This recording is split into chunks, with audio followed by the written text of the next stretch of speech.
This was my last attempt, 6th attempt. जो गलतियाँ मैंने करी या मेरे तरह मेरे फ्रेंड्स ने करी जिनको टाइम लग गया था, और जो गलतियाँ उन लोगों ने नहीं करी जो वाकई में टॉपर्स हैं, जो फर्स्ट सेकंड अटैम्प्ट में फटाफट क्लियर हो जाते हैं, उनके एक्सपीरियंसेस मैं आपसे शेयर करूँगा। इट विल टेक 15 मिनट्स, लेकिन आप प्लीज़ ध्यान से सुनिए और बिलीव मी मुझे पूरा भरोसा है उसका बहुत ज़्यादा बेनिफिट होगा आप लोगों को। मुझे लगता है यहाँ पर जो प्रीलिम्स, मेंस और इंटरव्यू 3 स्टेजेस हैं, उनमें प्रीलिम्स सबसे ज़्यादा इंपॉर्टेंट है। मेरे हिसाब से प्रीलिम्स में सबसे ज़्यादा कंपटीशन है। अप्रॉक्स 10 लाख रजिस्टर करते हैं, जिनमें से 5 लाख एग्ज़ाम देने आते हैं। 5 लाख में से 20,000 सिलेक्ट होते हैं मेंस लिखने के लिए, बराबर है। और इंटरव्यू देने के लिए 20,000 में से 3,000 सिलेक्ट होते हैं, राइट। और फाइनल लिस्ट में 1,000 आते हैं। तो आप हिसाब लगा लीजिए, सीसेट एप्टीट्यूड थोड़ा हिसाब लगा लीजिए। 5 लाख में से सिर्फ 20,000, अप्रॉक्स करिए 25 में से एक बच्चा, ठीक है। 20,000 में से 3, बराबर 7 बच्चों में से एक बच्चा। फिर इंटरव्यू में 3,000 में से 1,000 निकलते हैं, यानी 3 बच्चों में से एक बच्चा। यानी अगर हम इंटरव्यू पहुंच जाते हैं तो 3 में से एक तो पक्का ही है, तो चांसेस बढ़ गए ना पास होने के। लेकिन प्रीलिम्स में बहुत कम चांसेस होते हैं। दूसरा ये कि प्रीलिम्स में बच्चे जब फेल हो जाते हैं, जब नापास होते हैं, तो पूरा 1 साल लगता है अगली प्रीलिम्स आने में। लेकिन अगर प्रीलिम्स में पास हो गए तो इमीडिएटली 3.5-4 महीने में मेंस आती है, इमीडिएटली उसके बाद इंटरव्यू आता है। पूरा 1 साल का प्रोसेस कंटिन्यूसली चलता रहता है, तो बच्चे की पढ़ाई चलती रहती है। लेकिन जब प्रीलिम्स फेल हो जाता है बच्चा तो पढ़ाई छूट जाती है, कोई थोड़ा टाइम घर चला जाता है, कोई रोता रहता है, तो उसमें थोड़ा वो हो जाता है, छूट जाती है, पढ़ाई छूट जाती है। और एक बार पढ़ाई छूट गई, एक बार आप प्रोसेस से बाहर आ जाते हो ना, तो फिर वापस प्रोसेस में आने में ना टाइम लग जाता है। ये बच्चों को रियलाइज़ नहीं होता है।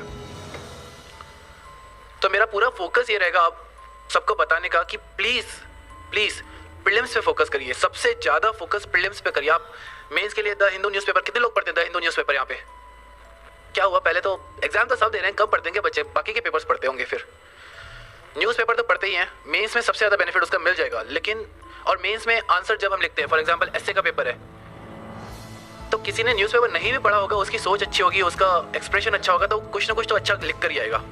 वैसे ही एथिक्स के पेपर में लिख कर ही आएगा। इनफैक्ट पेपर 2 और पेपर 3 जो कि पॉलिटी और इकोनॉमिक्स ज़्यादातर हैं, जिसमें उसमें भी आप कुछ ना कुछ लिख कर ही आओगे। एजुकेशन पे अगर कुछ आ रहा है तो आप लिख कर आओगे, हेल्थ पे कुछ आ रहा है तो आप लिख कर आओगे।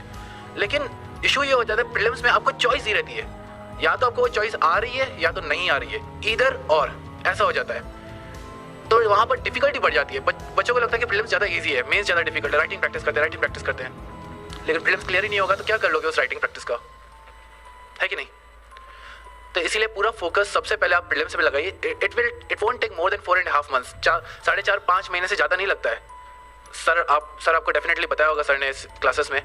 लेकिन वो ज़रूरी है पहले करें ताकि हम एक सिक्योर हो जाए कि हम हाँ पक्का प्रीलिम्स पास हो रहे हैं और पक्का मेंस लिख रहे हैं, ठीक है। प्रीलिम्स में 2 चीज़ें बहुत ज़्यादा मायने रखेगी। कुछ 5 सब्जेक्ट्स हैं, उनको अगर हम अच्छे से करें, और दूसरा टेस्ट सीरीज उनको हम अच्छे से करें।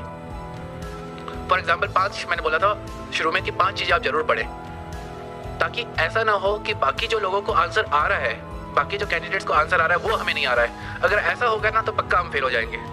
हाँ, ऐसा होता है, काफ़ी सारे क्वेश्चन ऐसे डिफिकल्ट आते हैं या कंफ्यूजिंग होते हैं जो काफ़ी बच्चों को नहीं आते हैं, कुछ ही बच्चों को आते हैं। चलेगा बिल्कुल चलेगा, कोई बात नहीं। 20,000 सीट्स है प्रीलिम्स के लिए, प्रीलिम्स पास होने के लिए। ऐसा नहीं होना चाहिए कि जो सबको आ रहा है वो हमको नहीं आ रहा है, या जो एटलीस्ट 20,000 बच्चों को आ रहा है वो हमको नहीं आ रहा है, ठीक है। पॉलिटी सर ने बताया होगा, क्लास में बताया, Laxmikanth is the best book. आप जस्ट नोट डाउन करिए, क्योंकि इसका बहुत बेनिफिट होगा, बिलीव मी, आप भरोसा करिए, ठीक है। पॉलिटी लक्ष्मीकांत में से पढ़िए, आपने क्लासेस की है, अब आप पढ़ सकते हैं। लक्ष्मीकांत में भी जो टेबल्स होती हैं, कितने लोग लक्ष्मीकांत को फॉलो करते हैं यहाँ पे? सभी करते हैं, चलो अच्छी बात है। ये तो लक्ष्मीकांत में टेबल्स दी रहती हैं। टेबल्स इतनी अच्छी तरह से करिए आप, इतनी अच्छी तरह से करिए, क्योंकि टेबल्स में ही सार है सबका। टेबल्स में क्लियरली समझ में आता है क्या डिफरेंस है ऑर्डिनरी बिल में, मनी बिल में। पढ़ा हुआ है ना लक्ष्मीकांत थोड़ा बहुत? हाँ पढ़ा है ना, एग्जाम्पल समझ में आएंगे ऑर्डिनरी बिल, मनी बिल अगर मैं दूंगा तो। टेबल्स रहती है लक्ष्मीकांत में, उसमें सब समझ में आ जाएगा। उनको बहुत अच्छे से फोकस करिए, लक्ष्मीकांत को कवर टू कवर अच्छे से पढ़िए। देखिए प्रीलिम्स में 18 क्वेश्चन, 100 में से 18 क्वेश्चन अगर पॉलिटी में से आ रहे हैं, कितना हुआ? 18%, अराउंड 1/5, बराबर है कि नहीं? अगर वो 18 क्वेश्चन मैं बुक में से पढ़ के 18 के 18 सॉल्व कर सकता हूँ, तो इससे बेहतर क्या हो सकता है?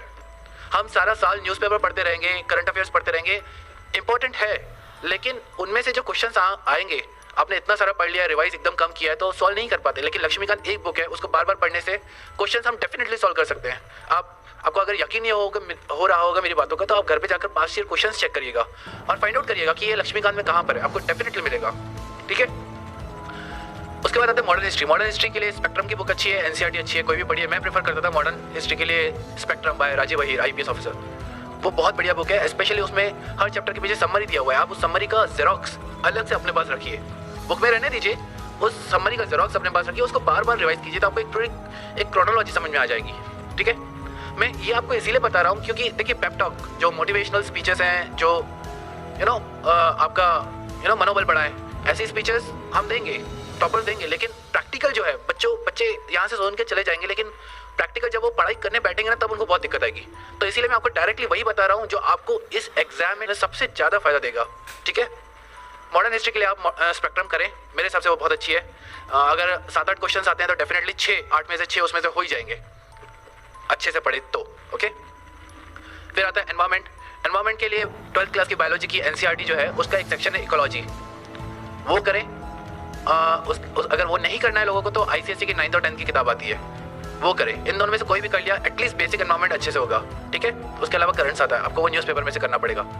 4th geography. ज्योग्राफी के लिए 6th to 12th एनसीईआरटी अनिवार्य है, अच्छे से करना है, धीरे धीरे करना है। उसमें जो कि किसने देखी ना, अब बच्चों आपने देखी होगी 6th और 7th की एनसीईआरटियाँ देखिए, कि सीधा 11th 12th की उठाते हो। 6th और 7th की उसमें वो बंटी बबलू वो कार्टून फिगर्स रहते हैं, वो क्वेश्चन पूछते हैं। कभी उन क्वेश्चंस पे ध्यान देना, वो क्वेश्चंस बहुत इंपॉर्टेंट रहते हैं। वो आपकी एक थॉट प्रोसेस डेवलप करेंगे कि यार ये क्वेश्चन हमने क्यों नहीं सोचा, पर वो आपको सोच के दे रहे हैं ताकि आप उस पर सोचें और फिर आंसर निकालें। और आप बिलीव नहीं करोगे, आप क्वेश्चन देखोगे ना यूपीएससी में, उनमें से क्वेश्चन है, आप बिलीव नहीं करो, आप एक बार चेक तो करिए जाकर। ठीक है, तो ज्योग्राफी की 6 to 12 एनसीईआरटी जरूर करेंगे, यानी जरूर करेंगे। ठीक है, मैपिंग पे ध्यान देंगे आप। मैपिंग पे आजकल 8 क्वेश्चन आ रहे हैं, 8 क्वेश्चन बहुत मायने रखते हैं। और मैपिंग एक बार पढ़ा हुआ है तो इमीडिएटली अगर याद आ गया, एशिया में सीरिया कहाँ पर है, म्यांमार कहाँ पर है, कैसे जुड़े हुए हैं, ठीक है, स्पेशली एशिया का मैप, तो फटाफट क्वेश्चन सॉल्व हो जाएंगे। तो मैपिंग एशिया पर ज़्यादा फोकस करेंगे, India as well as Asia. ठीक है, के सिद्धार्था की बुक आती है वर्ल्ड मैप पे, और प्रेम पटेल की बुक आती है इंडियन मैप्स पे, वो आप रेफर कर सकते हैं, मैपिंग ईजी हो जाएगी। ठीक है, 5वां इकोनॉमिक्स। इकोनॉमिक्स में शंकर गणेश IRS ऑफिसर है, उनकी बुक है। स्पेशली जो इंजीनियरिंग बैकग्राउंड से नहीं है उनके लिए शंकर गणेश बहुत अच्छी है। जो इंजीनियरिंग बैकग्राउंड से है, मैं उनको कहूँगा Ronaldo2RG पे वीडियोस है, या सर की क्लास में बढ़िया हो जाता है, कहीं पर भी आप पढ़िए। इकोनॉमिक्स बहुत इंपॉर्टेंट है, इकोनॉमिक्स में से काफ़ी क्वेश्चन आते हैं, 15 क्वेश्चन आ जाते हैं। तो मैंने क्या सब्जेक्ट्स बताया, मैंने 5 सब्जेक्ट्स बताया आपको, polity, history, economics, environment and geography. कुछ भी हो जाए आप पहले ये 5 सब्जेक्ट अपने हाथ में रखिए, ये बेसिक सब्जेक्ट्स हैं। ये अगर नहीं आ रहे हैं तो हम पक्का फेल हो जाएंगे, बाकी आए नहीं आए ठीक है, ये नहीं आ रहा तो पक्का फेल होंगे। तो ये 5 सब्जेक्ट अच्छे से करिए। मैंने आपको बुक्स बताई है, मैंने आपको ये भी बताया कि उन बुक्स को कैसे पढ़ें। पॉलिटी में टेबल्स पे ज़्यादा ध्यान दें, हिस्ट्री में स्पेक्ट्रम पे ज़्यादा ध्यान दें, ज्योग्राफी में वो जो क्वेश्चन है उन पे ज़्यादा ध्यान दें। ठीक है, ये पहला रूल। दूसरा रूल है टेस्ट सीरीज। टेस्ट सीरीज इतनी ज़्यादा ज़रूरी है, बहुत ज़्यादा ज़रूरी है। काफ़ी बार हम ओवर कॉन्फिडेंट हो जाते हैं या फियरफुल हो जाते हैं। ऑस्ट्रिच देखा, ऑस्ट्रिच एक बर्ड रहता है, ऑस्ट्रिच चलता है, लेकिन अगर उसके सामने कुछ भी बड़ा जानवर आ गया जिससे उसको खतरा है, तो आपने वो मुंडी, क्या बोलते हैं, छचिंदर, क्या बोलते हैं उसे, चित्रमुर्ग, क्या बोलते हैं सर हिंदी में ऑस्ट्रिच को, चित्रमुर्ग, हाँ वो, हाँ वही, वो मुंडी घुसा देता है, डर ये डर गया अंदर। ऐसा नहीं करना है, ये जनरली बच्चों में मैंने देखा है, मुझ में भी था, बिलीव मी। टेस्ट कब देना है यार, एक बार पूरा बुक कंप्लीट हो जाए, एक बार पढ़ लो, उसके बाद टेस्ट देना है। ये प्रोक्रेस्टिनेशन, ये वो हम पोस्टपोन कर दें चीज़ें, क्योंकि हम डरते हैं, हमें डर लगता है। लेकिन मैं आपको बोलूँगा, आप टेस्ट सीरीज आज से, स्पेशली 2016 में दे रहे हैं, आज से रोज 30 क्वेश्चन तो एटलीस्ट करिए, पास्ट ईयर पेपर में से करिए। सर के सिनर्जी की टेस्ट सीरीज लीजिए, insightonindia.com के मार्केट में टेस्ट सीरीज अच्छे अवेलेबल है, वो कम से कम 30 क्वेश्चन करिए। 30 क्वेश्चन रोज करोगे ना तो समझ में आ जाएगा कि गलती कहाँ पर हो रही है, और ज़मीन पे रहेंगे, हवा में उड़ जाएंगे नहीं तो। यार पॉलिटी लक्ष्मीकांत पूरा बुक हो गया, 2 बार 3 बार हो गया यार, हो गया बस मेरा। तेरा कितनी बार हुआ यार, मैं तो कंप्लीट नहीं हुआ है। बुक कंप्लीट करना डजंट मीन कि आपका सब्जेक्ट कंप्लीट हो गया। टेस्ट में अच्छे नंबर आना, उससे पता चलता है कि आपका सब्जेक्ट कंप्लीट हुआ है कि नहीं वाकई में। ठीक है, तो आज 2 रूल आप जरूर यहाँ से सीख कर जाएंगे। एक तो वो 5 बुक्स या 5 सब्जेक्ट जो मैंने बताए, आप बिल्कुल उन बेसिक बुक्स पे फोकस करेंगे। और दूसरा जो टेस्ट सीरीज है, आज ही आप जो भी टेस्ट सीरीज है अच्छे लगाएं। अगर नहीं लगा पा रहे तो उनके पेपर्स अपने पास अरेंज करें कहीं से भी, और रोज 30 क्वेश्चन तो एटलीस्ट मिनिमम 30 क्वेश्चन करें, क्योंकि कुछ 75-80 दिन बचे हैं। अगर थोड़े ज़्यादा दिन होते तो मैं बोलता कि 10, 15, 20 करिए, तो थोड़े ज़्यादा करिए। 2016 वाले, 2017 वाले आराम से 20-20 कर सकते हैं रोज, ठीक है। ये 2 चीज़ें। उसके अलावा मैंने बताया आप एक ही चीज़ को बार बार आप रिवाइज करेंगे, बार बार रिवाइज करेंगे, ताकि अर्जुन जैसा फोकस आ जाएगा। और सेल्फ स्टडी, लाइब्रेरी में बैठ के क्लास में आप सीख ले जाके, लेकिन उसके बाद अपने घर में, रूम में जाइए, लाइब्रेरी में जाइए, कहीं पर भी जाइए, बैठ के सेल्फ स्टडी करिए, उसी चीज़ को पढ़िए, इत्मीनान से पढ़िए, शांति से पढ़िए, कर सकते हैं। देखिए मैं बता रहा हूँ, ये मेरा 6th अटेम्प्ट था। CA भी दिया है मैंने और ग्रेजुएशन भी दिया और स्कूलिंग तो ऑब्वियसली की है, सबने की है। और हम सबके साथ ऐसा हुआ ही होगा कि यार स्कूल में भी फेल हो रहे हैं, ठीक है, नंबर कम आ रहे हैं। 12th यार बहुत डिफिकल्ट है, 10th वो 12th, फिर ग्रेजुएशन आ गया। फिर चलो ग्रेजुएशन तो आजकल वो शार्प नोट्स आते हैं तो फटाफट हो जाते हैं, जिसका कॉमर्स होगा। उसके बाद CA में आ गया तो ऐसा लग रहा था कि यार ये तो बहुत डिफिकल्ट है, बराबर है, वो भी पार कर लिया। उसके बाद UPSC भी पार कर लिया। पहले वो भी लग रहा था यार कितना डिफिकल्ट है। मुझे अभी ऐसा लगने लगा है कि हम सब में है वो बात, जो पोटेंशियल बोलते हैं ना, जो एबिलिटी बोलते हैं, वो है कि हम कर सकते हैं। दिक्कत ये कि हम खुद को चैलेंज नहीं करते, ना ही हमको कोई चैलेंज नहीं करता कि भाई एक बार किसी ने चैलेंज करके तो करके दिखा रहा है तो चढ़ के दिखा इस पे। किसी ने कर दिया चैलेंज तो हम कोशिश पूरी लगा देते, जान लगा देते चढ़ने के लिए, लेकिन जब तक कोई चैलेंज नहीं करता फिर हम चढ़ते नहीं है, बराबर है कि नहीं। तो ये चैलेंजेस है, ये चैलेंजेस आपको ऊपर लाएंगे। ये जो UPSC की जो प्रोसेस है ना, बिल्कुल ऊपर लाएगी। मैं जब CA इंटर में था तो मैं सर के पास आया था, अतुल सर के पास। सर को शायद याद नहीं होगा क्योंकि काफ़ी टाइम हो गया। तो हमारे CA, जब हम CA इंटर यानी CA PE2 पास होते हैं और CA फाइनल की एग्जाम होती है, उसमें 3 साल होता है गैप, और 3 साल में हमको आर्टिकलशिप करनी पड़ती है। तो मैंने कहा यार बहुत टाइम है, 3 साल, तो चलो UPSC करते हैं। तो अतुल सर के पास आया था तो सर ने बोला कि क्या प्लान है, क्यों करना चाहते हो ये वो। तो मैंने बोला कि सर ये ऐसा है, 3 साल है। सर ने सुना, सर समझ गए कि ये तो। फिर सर ने बोलना शुरू किया कि तुमने क्या समझ के रखा है UPSC को, ऐसे ही हो जाता है क्या, तुम्हारे जैसे लोग आ जाते हैं UPSC करने, ये वो। मैंने कहा अरे बाप रे क्या बमबार्डिंग हो रहा है। घर पे गया, अरे बाप रे, मेरे फ्रेंड्स पूछ रहे थे यार क्या हुआ, किसने क्या बोल दिया तुझे। मैंने कहा यार ऐसा हो गया यार, तो बड़ा उदास निराश हो गया था। लेकिन आज मुझे वो बात रियलाइजेशन होती है कि वो सही था। सिंसियर एफर्ट्स और ऑनेस्टी अपने पढ़ाई के प्रति कि एक गोल है। देखो डिफिकल्ट नहीं है, मैं ये नहीं बोलूँगा ये रॉकेट साइंस है। ज्योग्राफी यार बच्चे पढ़ रहे हैं, 12th क्लास के बच्चे पढ़ रहे हैं, 6 to 10 वो हमको पढ़नी पड़ रही, तो क्या डिफिकल्ट है क्या? नहीं है, डिफिकल्ट नहीं है, बिलीव मी।